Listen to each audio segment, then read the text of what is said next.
Now I'm honored to invite His Excellency Anwar Ibrahim, Prime Minister of Malaysia.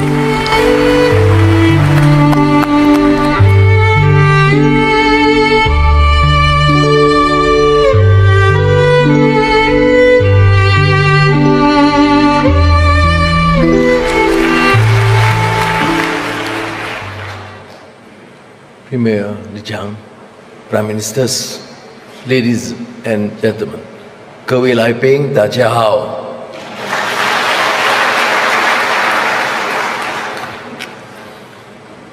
I would like to thank Mr. Li Baodong and the Chinese government for inviting me to attend and address this august gathering. My heartiest congratulations also to His Excellency Premier Li Chang on his appointment as Premier of the State Council. I'm happy to know that my participation this year coincides with the 10th anniversary of the elevation of Malaysia-China Comprehensive Strategic Partnership since 2013. The theme, An Uncertain World, Solidarity and Cooperation for Development Amid Challenges, is most apt and relevant given the extraordinary ebb and flow of the state of geopolitics and power as well as geoeconomics which we now live in.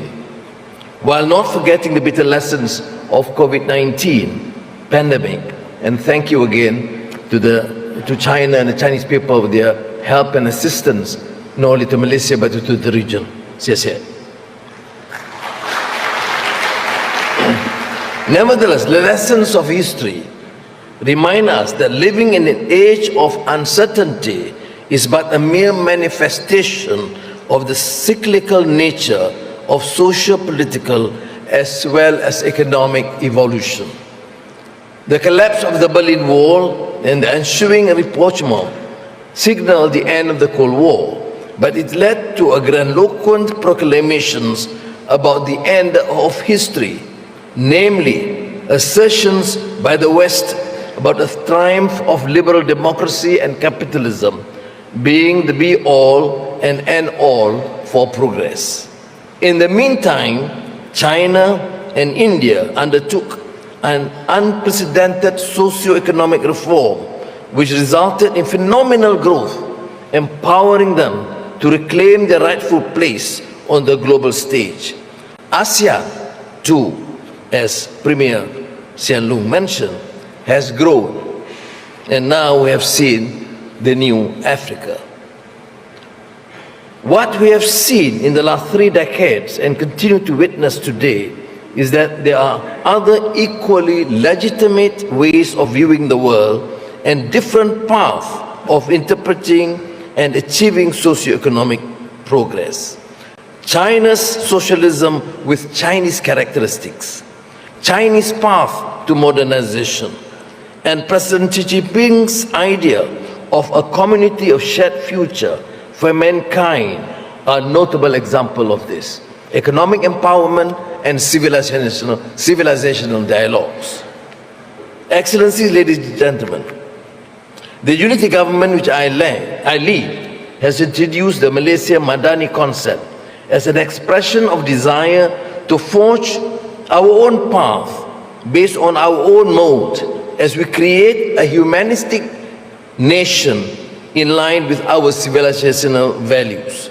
In this sense, it is also our national philosophy, as centered on 6 core values: sustainability, prosperity, innovation, respect, trust, and compassion.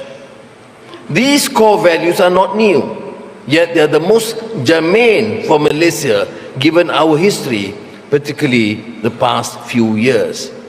Following this philosophy, allow me to share some thoughts on how we can achieve solidarity and cooperation for development amid challenges. First, we should focus on values that unite us as a human family, not those which divide us. Ethics, sincerity, and integrity in dealing with partners in bilateral and multilateral situations must be paramount. The concept of democratic accountability should prevail rather than just trumpeting the slogans or term democracy, which has been used as a means of pigeonholing countries according to rather arbitrary standards. To my mind, democratic accountability enjoins on leaders to be accountable to the people across the board, providing improved standards of living, transparency in the decision-making process, and essentially the overarching practice of good and effective governance. Secondly, while competition is good, there are lines when cooperation is even better. Today, geopolitical and geoeconomic competition has become an escapable feature of Asia. While geoeconomic competition in the past was focused on commodities and resources, the current race is about cutting-edge technology, as demonstrated, for example, in the competition on the semiconductor industry. The rivalry to be ahead in this can take either a productive or destructive turn. On the one hand, we need to recognize that countries will always seek to protect their intellectual property rights and try to stay ahead on the competition. On the other hand, we need to establish certain guardrails so that the competition does not lead to bifurcation in the technological world, one that will raise costs and impede progress. That's why I believe that technological competition should be one of the principal agenda items for discussion at the highest levels, right up there with discourses on security and general economic matters. Having said that, let me reiterate, the unfettered competition must give way to spirited collaboration. We could go even further as we relate this principle of empathy to the Analects of Confucius, and what comes to mind are the overarching themes of being humane, conscientious, and kind. The Prophet of Islam said, the believers in their mutual kindness, compassion, and sympathy are just like one body. Thirdly, as we talk of uncertainties in relation among nations, geopolitical conflicts, and economic rivalry, let us not forget that the ordinary citizen with the burden of having to put food on the table and the tangible and pressing uncertainties faced. For the majority of the world's population, wages remain the main form of income. However, according to the ILO's Global Wage Report 2022-2023, wages and the purchasing power of households have dented considerably due to COVID-19 and global inflation.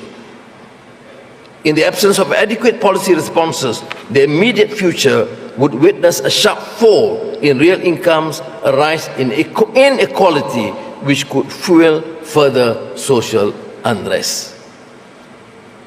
In the light of this, we should work closely together in the spirit of cooperation and solidarity, striving towards reducing inequality, promoting social justice, and enhancing standards of living for all. I commend you, Premier Li Qiang, and China for taking this bold initiative of continuing interaction and dialogues with countries. Translating lofty ideas into practical reality, solidarity and cooperation is best exemplified in the realization of the Belt and Road Initiative.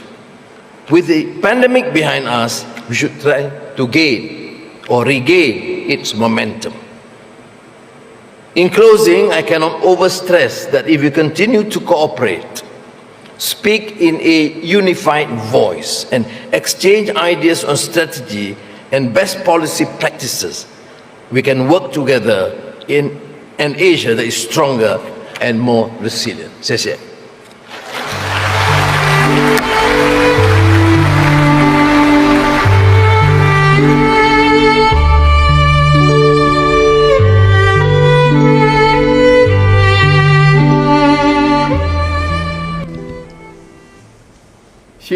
I thank Prime Minister Anwar